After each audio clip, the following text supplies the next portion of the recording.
Мама – человек универсальный, заключающий в себе совершенно разные грани. Иногда кажется, что она умеет буквально все. Так оно и есть на самом деле. Порой невозможно определить, насколько роль мамы безгранична. Она является своеобразным путеводителем для своего ребенка по всей его жизни. Так считают и наши сегодняшние герои. Сегодня мы в гостях у творческой семьи, музыканта и отличника культуры Республики Саха-Якутия Виктора Винокурова и его супруги, самого веселого блогера Василики.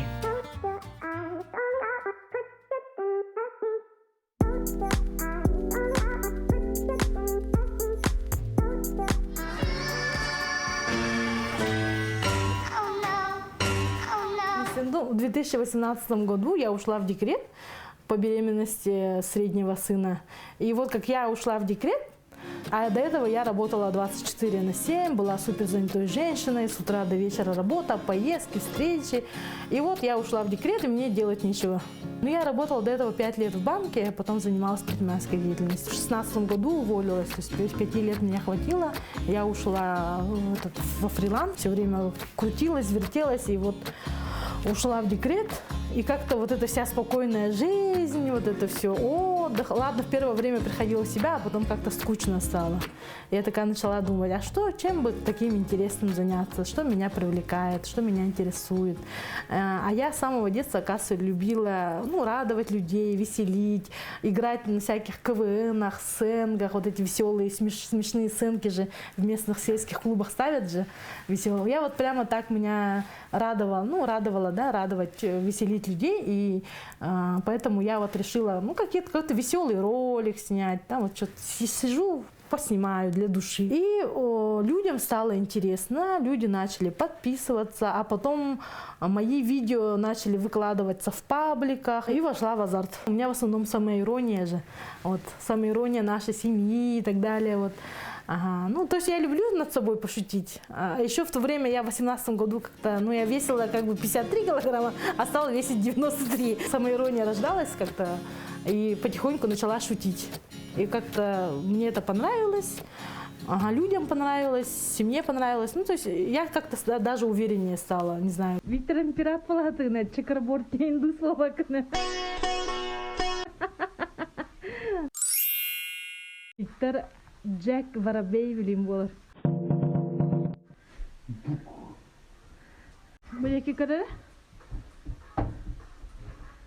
Захотел Джека Воробья, а получился Валерий Леонтьев.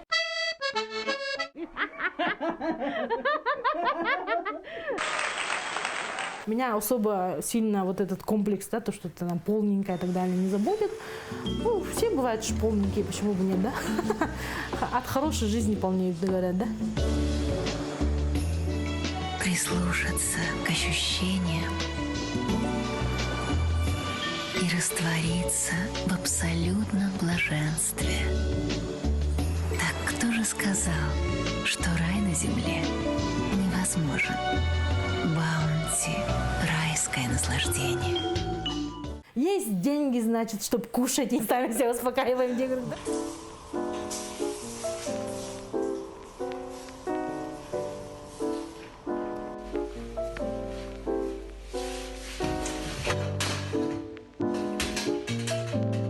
Каждый день пишут такие милые, самые добрые, чудесные подписчики. Всех прямо обожаю, всех благодарю. Прям каждый день комплименты пишут, слова поддержки. Люди такие добрые, чуткие. Это тоже силы придает? Да, это очень сильно мотивирует, придает силы, и руки не опускаются, и пытаешься быть полезной людям, радовать их. Например, когда многие люди пишут, что вот, например, мы сидели очень грустные, день не задался, все плохо, но посмотрели ваши ролики, и сразу настроение поменялось. Спасибо вам большое, прям мне так пишут, и мне прям становится так хорошо на душе, что хотя бы я кого-то порадовала, обрадовала, у кого что-то стало получше лучше в этой жизни, да. Ну, конечно, бывают всякие там хейт, ну, в основном там толстенькая, жирненькая. А я говорю, ну, и хорошо, еще пойду поем пирожков. Типа так, ну так, с юморком. У каждого человека есть мнение. Мы, например, не доллар, чтобы всем нравиться, да, поэтому как бы уважаем личное пространство, личное мнение всех. Мы же не знаем, что через 5 лет будет, что через 10, может, новые какие-то профессии появятся интересные, да, в каком-то месте буду расти, развиваться. Самое главное, я верю в то, что любой человек может расти, развиваться, выучить новую профессию, новое дело. Самое главное, чтобы душа лежала, чтобы азарт был, вдохновение, чтобы глаза горели. Особенно мне нравится с мужем вместе юморные снимать.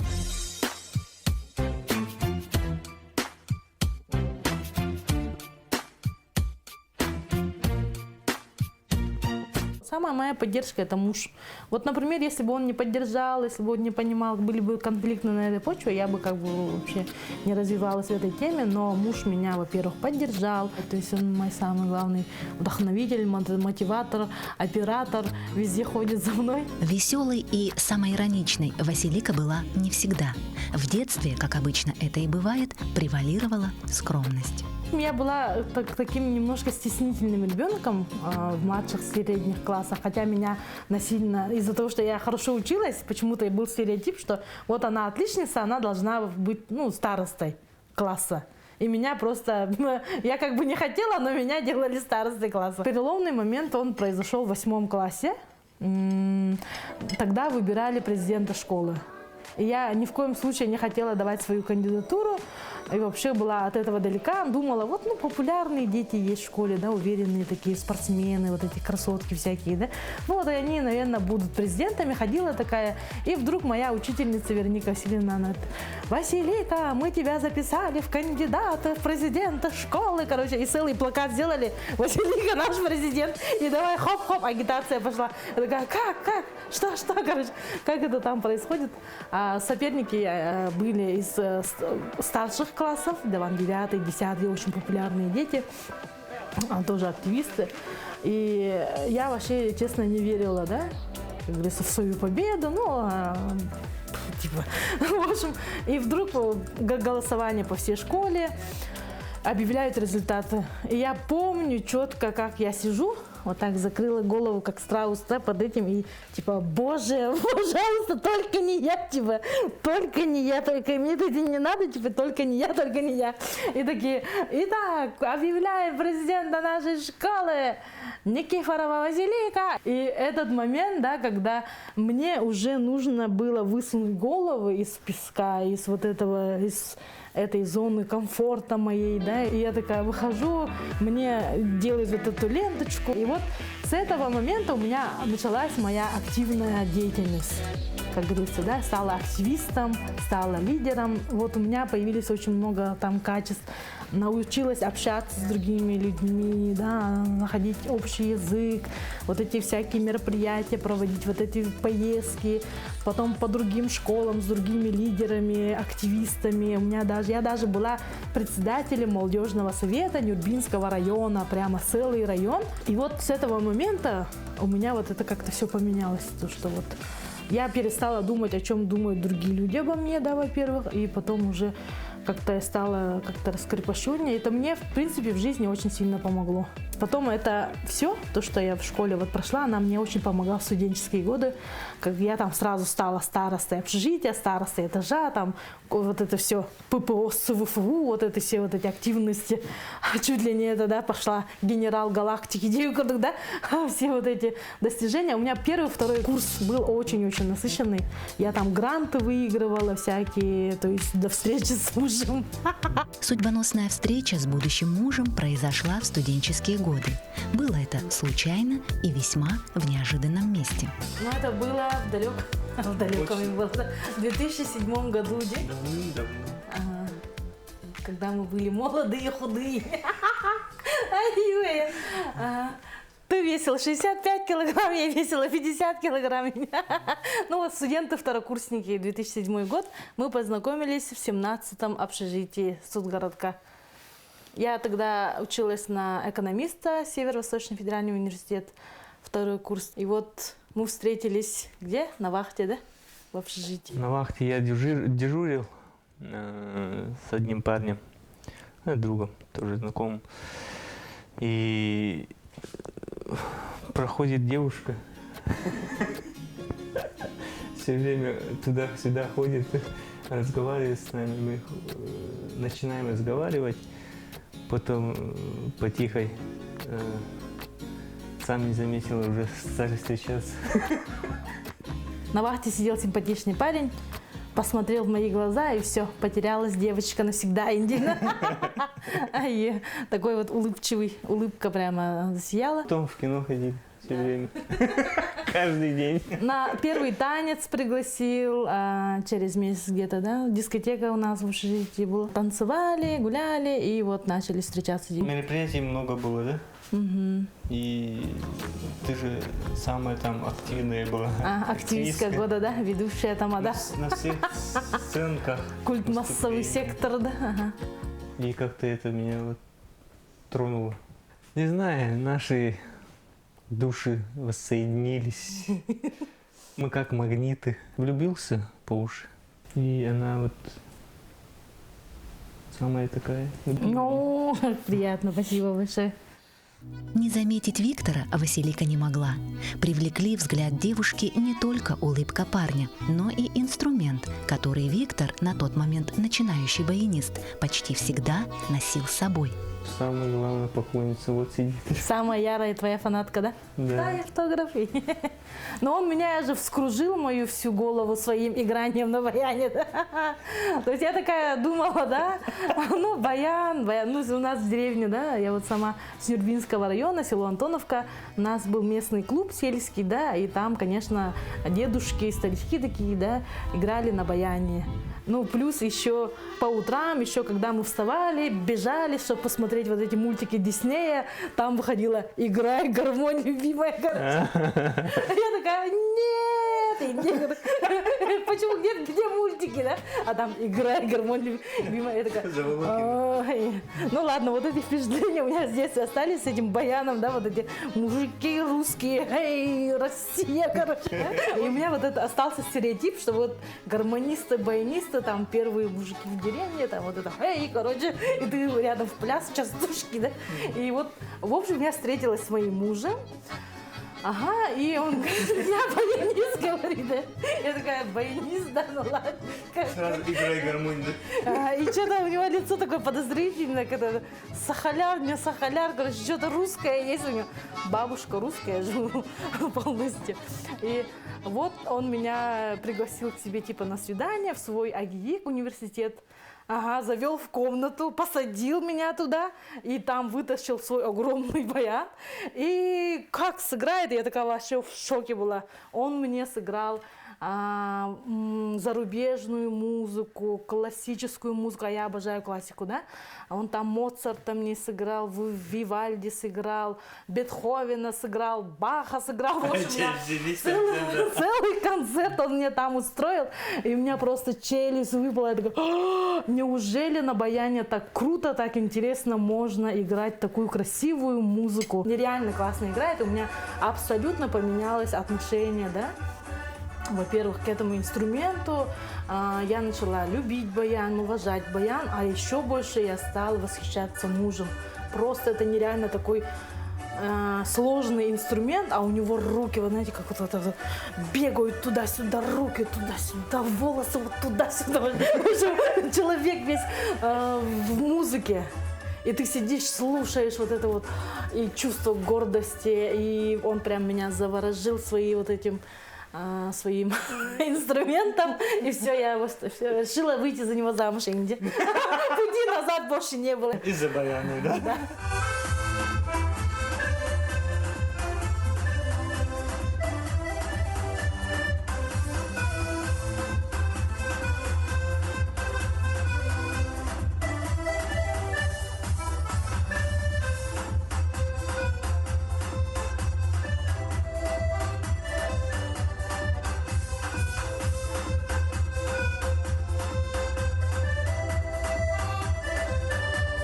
муж очень хорошо вот это играет, летом особенно на ИСЭХе, вот это все, и прямо трогает за душу вот эта наша якутская тема. Конечно, очень хорошо он еще и зарубежные играет, классику играет, но вот якутские, они больше как-то душевные по мне.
Нет, жена у меня вообще молодец.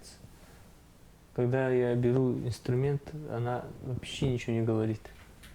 Ну там бывает же, устают люди все равно. И могут же сказать, ну хватит там такое. Она никогда не говорит об этом. Спасибо. Мне наоборот всегда люблю наши папины концерты называем. С детьми вместе там пляшем, танцуем, под его музыку слушаем, аплодируем, радуемся папиным концертам. Муж работал в театре танца имени Зверева в оркестре. Был артистом оркестра. Потом ушел в свободное плавание. Но он у меня прямо такой молодец. Мужу вручили отличника культуры Республики Саха-Якутия. Сольный концерт у него был. Вот это вот сколько номеров. Очень интересный такой классный сольный концерт. Буквально недавно мужу вручили знак почетного гражданина Кобяйского наследия. Мама с Кобяйского УСа, и я тоже там все время выступаю, поддерживаю. Мама родом с Кобяя, папа с Намцев. Они как встретились и поженились. В 7 классе, да, мы переехали по семейным обстоятельствам в Кобяйский УС. И там жили уже потом. А папа, царство его небесное, его нету сейчас в живых. Винокуров Виктор Иннокентьевич. Он работал в пилораме. Моя мама работает в Кобяйской музыкальной школе преподавателем. По классу баяна, конечно. Она мой самый главный педагог по жизни. И по классу баяна тоже от нее все. С детства мама все время играла дома. И я в чехле, даже вот баян есть, вот здесь есть у меня тот баян. На том баяне сейчас играю, кстати. Это самый антиквариат у нас. Самый от мамы передалось ко мне. Старый баян, но все равно я очень ценю этот баян. И я в чехле в этом баяне. Там лежал и слушал ее. И как-то полюбилась мне, я понравилась эта музыка баянная именно. И вообще инструментальная, скажем. Ну, баян больше, конечно. И вот пошло и начал учиться. Тоже были времена, когда хотелось бросить. Ну, у всех, наверное, такое бывает. Ну, что-то у меня Ну, внутри что-то держало. Наверное, должен был стать все равно артистом. Ну, мама, конечно, поддерживала очень сильно. Она всегда хвалит меня. И это как-то придает силы и уверенности. А у меня дедушка, мамин папа, играл на гармошке, там, на балалайке в клубе. И, может, оттуда, наверное, передалось мне. Кстати, у мужа интересная история. Они же 3 братьев. Ага. А его папа, то есть там было 7 братьев. Нет нигде дочек, короче. Там получается, как родословно, 7 братьев. Потом родился муж, 3 брата. Потом у моего мужа 3 сына. У него там старший сын Юрий, у него 3 сына. Ага, и младший брат Евгений, и мы говорим, Жене говорим, Женя, у тебя будет 6 дочек, типа, за всех нас дочек родишь. Но, походу, у него тоже будет 3 сына.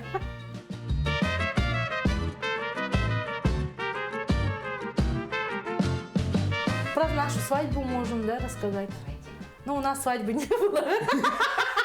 И давайте расскажем про нашу свадьбу, которой не было. Немножко грустненько, да? Мы подали заявление в ЗАГС. Ага, и там у нас вроде спросили, где торжественная регистрация, обычная. Ну, торжественная, давайте торжественную. Хотя понятия не имеем, что это такой. Друг мужа Дмитрий на своей старенькой колдине, короче, приехал. Мы там вот эти кольца, ленточки на старой колдине. Я помню, как в ЗАГС все на джипах проезжали, мы на старой колдинке, пип-пип, короче. И наш оператор, едут молодожены. Тяжесть, как ожидание, реально. Мы зашли в этот ЗАГС, и все в белых платьях, а я в коротком сиреневом платье, типа, подружка невесты, но как бы сама невеста. А я такая, где мое белое платье? А почему мы раньше не подумали? Ну ладно, зашли так зашли. Потом откуда-то родственники узнали, что у нас регистрация свадьбы дяди. Приехали, я такая удивилась, привет, дядя. И потом вдруг нам звонит тетя, да, или брат, то говорит, приезжайте в Хатасы, там музыкальная школа, холодная, ну типа лето. Я там работал в то время. Когда студенты же. Ну, закрытая школа была, ага. Я там уже подрабатывал, и там позвали меня. Да, в каком-то классе можете наши здесь родственники. справить, Да, наши родственники с Хатасов мини-чаепитие там устроили. Вот так была наша свадьба, как бы не свадьба. Ну, студенты, откуда деньги? Я вот слышала, что люди на 15 лет свадьбу устраивают. А я слышал, через 20 лет.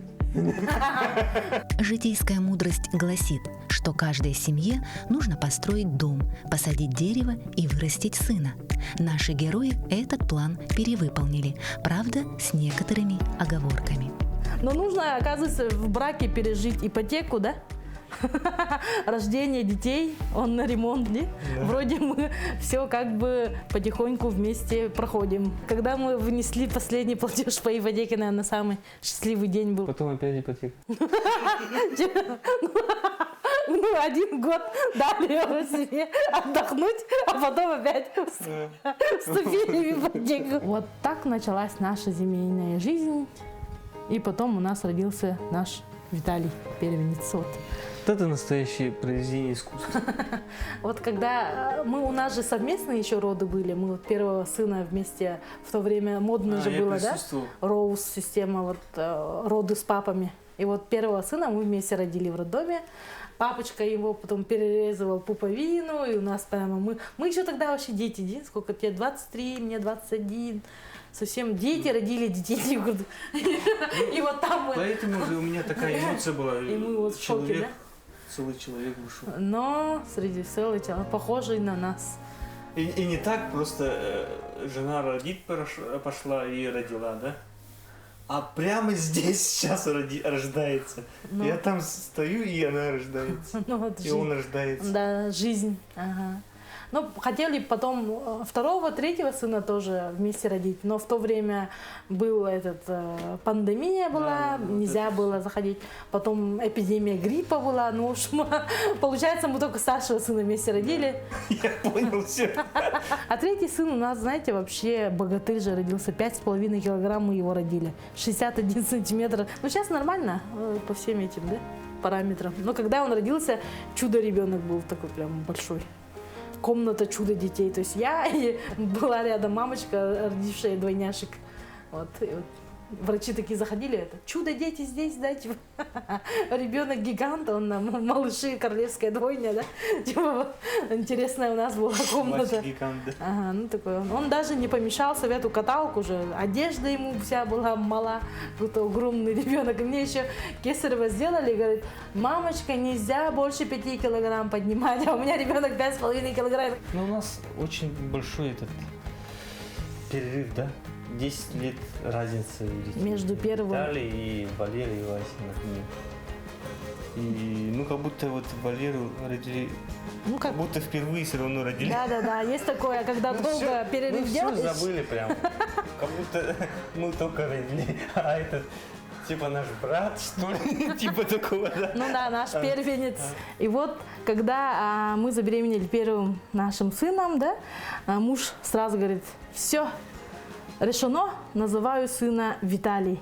Я говорю, какой еще Виталий, типа, да, откуда это имя? В детстве я хотел поменять на Виталия имя.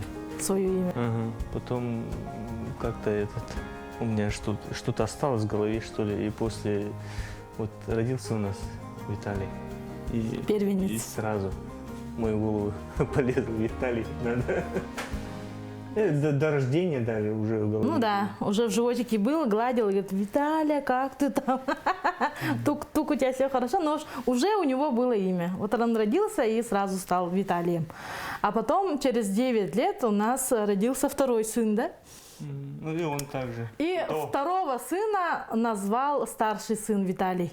То есть мы думали имя, ну, как-то назвать-то, Вадим, Владик, думали, ходили. А старший сын Виталий к нам подошел и говорит, мам, пап, давайте я назову брата. А мы говорим, каким именем? Он говорит, очень известного блогера имя дам. Говорю, какое это имя? Валера, типа. В смысле Валера? Ну ладно, на букву В, короче, да? Валерий. И такие, ну ладно, привыкали к этому имени долго еще, там, Виталий, Валерий, ну как-то созвучно, да? Родился сын, пошли в ЗАГС, зарегистрировали, а потом через месяц, ну так я по интересу у сына спрашиваю, а в честь кого-то там этого брата назвал, какой Валера, покажи мне этого мега известного блогера, короче. И сын показывает в YouTube, а там желейный мишка Валера же есть, вот этот красный мишка, короче, Валера. И оказывается, в честь него назвал.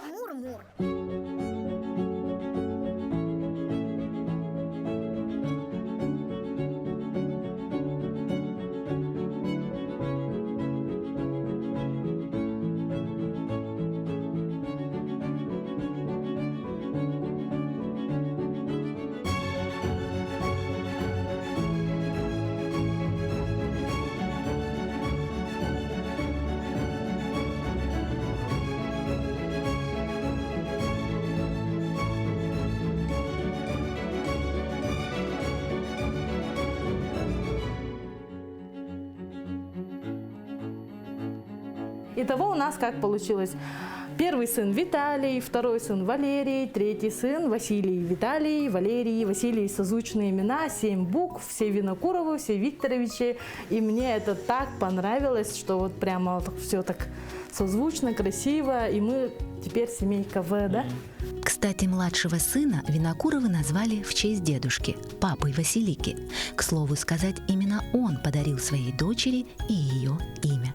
Очень многие люди думают, что у меня псевдоним Василика, но на деле это мое имя, которое мне дал мой отец. Моего отца зовут Василий, и получается, он дал свое имя. А так история у нас очень интересная. Мы вот родились в многодетной семье, и получается, у меня 3 старших брата. Братьев зовут Егор, Иван и Николай. И через 7 лет родились мы. Я с сестрой, мы двойняшки. У меня есть сестра-двойняшка, да. Многие люди типа, вау, как это, у меня есть сестра-двойняшка, почти что мой близнец, да. Самый близкий мой родной человек, это моя сестра. Моя, получается, подружка, человек-сосед, который все мое детство уже был со мной.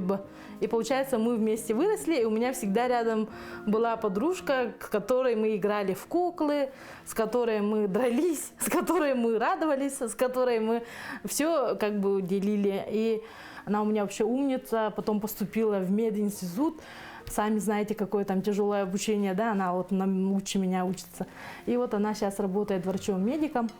И вот получается, вот мы родились, то есть представьте, да, 3 сына, нет дочек, прямо долгожданные дочки родились. Сначала одна, потом вторая, в то время не было УЗИ, папа на радостях, вау, типа, все, у меня 2 дочки, и давай я им дам свои имена, сказал. Оба Васьки, то есть я Василика и моя сестра Василина. Ну, то есть Васьки, да? И получается, откуда придумал отец мое имя? Почему не назвал, например, Василиса или что-то в этом роде? Он просто перевел с якутского языка мое имя. Как, например, вот я родилась первой, и он сказал, вот первая дочка Багалык, глава. И вот Багалык, Багалыка, типа, да? Взял и перевел с этого на Василика, короче. Получается, я стала Багалыка, Василика, а потом сестра младшая Василина. Типа К буква, потом Н буква, короче. Ну, как-то логика так думала, и вот родились девочки Василика и Василина. Ну, мне мое имя очень нравится, оно такое прям редкое, поэтому, когда, например, сокращают на Лика или там Лина, я сразу говорю против, я не Лика, я Василика. И по паспорту тоже Василика. Вот, люблю это имя, потому что оно от моего отца. Папа занимался предпринимательской деятельностью, у него было хозяйство, ну, товарищество, то есть они со своими вот этими бригадами, то есть в Нюрбе газа же нету, и они, получается, вот кололи дрова, лесозаготовка, вот пилорама и так далее, вот все этим занимались. Роль отца в жизни Василики была безмерной. Он являлся и другом, и учителем. К сожалению, в семейную идиллию вмешался трагический случай, в одночасье перевернувший всю жизнь и мамы, и детей. Ну, мне 14 лет тогда было, ага. Это вот такой переломный еще момент подростковый, да, когда я, наверное, девочка очень нуждается в отце, и в этот момент как-то утрата отца, да, еще она была такая, знаете, неожиданная. Папа же в лес уезжал с бригадой, да, они там в лесу лежали неделями, месяцами, там работали, вот эти заготовки. И вот в это время у них случился пожар. Вот они когда это... Там из 4 людей 3 не смогли выбраться, и в том числе мой отец, да, и вот один только парень спасся. И вот эта вот неожиданная утрата была. Как-то до сих пор я это даже помню, дату помню, как эту новость нам сказали, помню, это вот прямо жизнь разделилась на до и после. Вроде как был папа, ага, любишь, целуешь, обнимаешь. 20 лет прошло, но это как... Говорят же, что время лечит, но оно время, к сожалению, вообще не лечит. Оно просто, немножко боль утихает. Ага, и вот получается, а я бы уже была самой вот этой папиной дочкой, и я так прямо о папе все время вспоминала, грустила. Это мы с ним в лес ходили, по грибы, по ягоды. Папа такой ходил все время, да. Он нас еще брал на рыбалку. Такие прям теплые, самые теплые воспоминания. И вот я всегда папу целовала перед уходом. И вот как раз он уходил, Антон, что-то я его не поцеловала, не успела. А вот потом думала, он вернется, я его поцелую. А вот что-то не вернулся. И вот это чувство, да, то, что это очень как-то очень сильно сказывается. И в итоге я вот пытаюсь своих детей тоже всегда целовать. Мужа хочется всегда целовать, обнимать, потому что, понимаете, это как неожиданно же это приходит совсем прямо. Не ждешь этого, а тут хоба, есть человек и нет человека. И вот когда я школу заканчивала с медалью и так далее, да, а папа же, вот вера, да, ребенка в хорошее Учение как-то родители закладывают. Потому что я, когда первые 5 в 1 классе получала, показывала папе, а папа такой: «Вай, у меня дочка самая умная, у меня дочка такая молодец, она у меня отличница будет». Он так в меня верил, я так старалась учиться хорошо, чтобы радовать папу. 5 одни приносила и стала отличницей. И вот как раз я школу с медалью заканчивала, отличник, да, когда медаль давали, мне в этот момент так папы не хватало, что во время банкета я прямо ушла куда-то вниз и там немножко поплакала, и могла с мамой вдвоем там стояли, поплакали. Вот как бы папа гордился, да, стоял, целовал. Я вот помню, как по утрам нас папа будился, он нас целовал. Вот у него такие еще усики были, да, он такой еще их расчесывал. Усики. Такой красивый мужчина, прям кудрявый, там усики, да. И вот мы по утрам такие ленивые лежим, в общем, не хотим вставать, холодно. Папа приходил в комнату и нас всегда вот так по головке нежно целовал и типа: «Просыпайтесь, типа вы опоздали», короче. Как ошпаренные вставали, как это мы опоздали? Выбегаем на кухню, а там 6 или 7 утра, он такой: «Я пошутила, но зато вы проснулись», типа. И мы такие: «Папа!» Но он потом нам готовил завтрак, и мы такие в школу ходили. А этот вариант с мамой вообще не прокатывал. Мама нас тоже по утрам будила, целовала, и типа: «Вставайте, вставайте», а мы все лежим, спим, вставайте, вставайте. И в итоге мы в 9 или 10 даже просыпались. Так что если ваши дети никак не хотят в школу вставать, то вы просто их целуете и говорите: «Ты опоздал», типа они как ошпаренные будут вставать. Еще и чаще целовать детей, обнимать детей. У меня, например, с самого детства вот эта ассоциация осталась, как я захожу в комнату, родители меня целуют, выхожу, там целуют, обнимают, все время радуются, да, встречаются с школы. Вот это, когда ты приходишь домой не в пустой дом, да, когда тебя мама встречает, папа встречает, вот это впечатление. Когда мы из школы приходили домой, мама все время такая выбегала к нам навстречу, и приходила, целовала. И приходила со школы и всегда как-то ждала маму, чтобы она там придет и будет это говорить. Ну, как-то она такая прямо, знаете, добрая женщина, позитивная, да, все время на хорошей вот эти волне. То есть у меня очень счастливое детство было благодаря вот маме. Моя мама Никифорова Мария Ивановна всю жизнь работала в издательстве Нюрбы, в газете работала, да, и вот получается, когда мы 20 лет назад потеряли папу, да, получается, мама нас с сестрой на ноги поставила, и в это время она вот максимально старалась все наше вот это сделать позитивным, да, вот это все. Ну, первые свои вот эти качества, навыки позитива от мамы. То, что она совсем, вообще никогда у нее нос не вешает, все нос по ветру. Вот, максимально позитивный человек, это вот моя мама, которая вот для меня пример. Вот силы духа, она очень сильная женщина, очень трудолюбивая. Я очень благодарна маме. И плюс у нас еще наша любимая тетя Ася была, это вот сестра моего папы, она как наша вторая мама. Тоже вот она нас помогла вырасти с детства.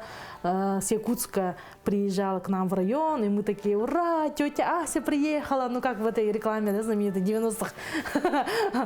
Маша, Вася и тетя Ася приехала. Это вот наша история была, потому что у меня мама Мария, Маша, да, папа Вася и тетя Ася приехала. И мы ровно как в этой рекламе, да: «Ура, тетя Ася приехала!» Прямо с порога на нее прыгали. И она всегда обязательно с кучей подарков, игрушек.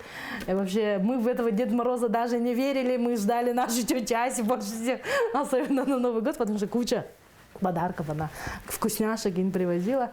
И вот у меня в детстве такие хорошие ассоциации остались, да, самое счастливое детство. Прямо это, знаете, как такая уверенность у человека остается, то, что его любили в детстве, да, то, что его уважали, любили, ценили, берегли, то, что вот это теплое отношение, позитив, вот это все очень сильно такое, знаете, как мой оберег. То есть когда мне бывает грустно, я вот вхожу в эти воспоминания счастливые детские, это очень сильно помогает в жизни. Поэтому хочется своим детям тоже какие-то такие сильные вот эти оставить воспоминания, яркие.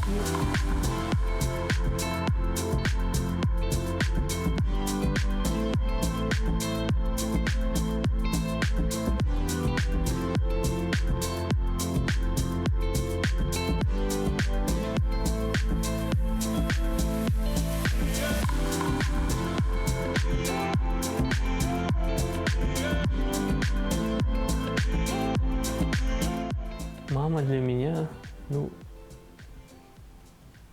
путеводитель, ну, она самый дорогой человек.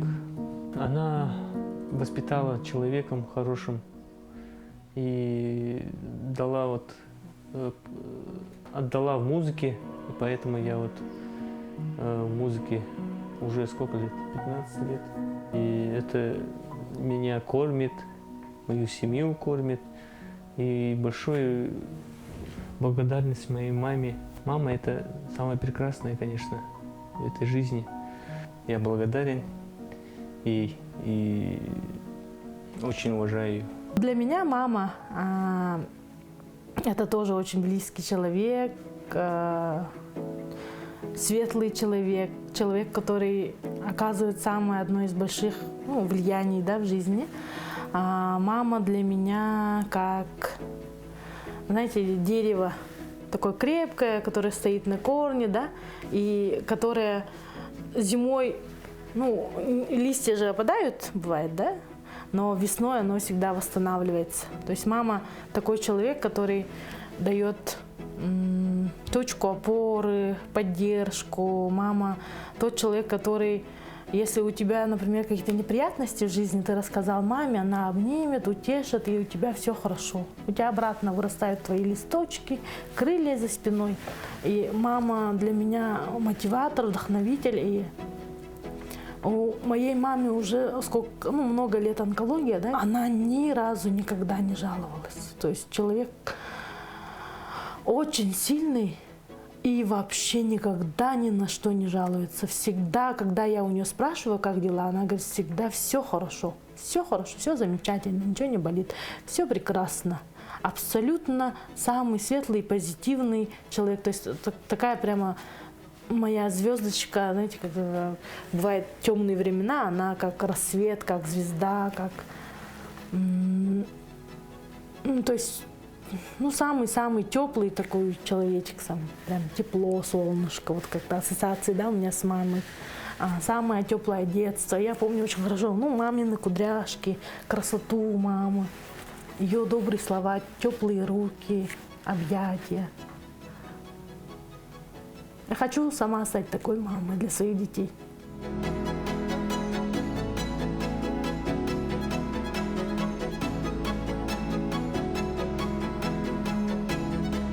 Самый родной, близкий и бесценный человек на земле – это мама. Только она пожалеет, поможет, поддержит и поймет. Даже если в жизни было слишком много боли, только с мамой можно пережить все. Она – ангел-хранитель. Ну а если вы не верите в ангелов, просто посмотрите в глаза своей мамы.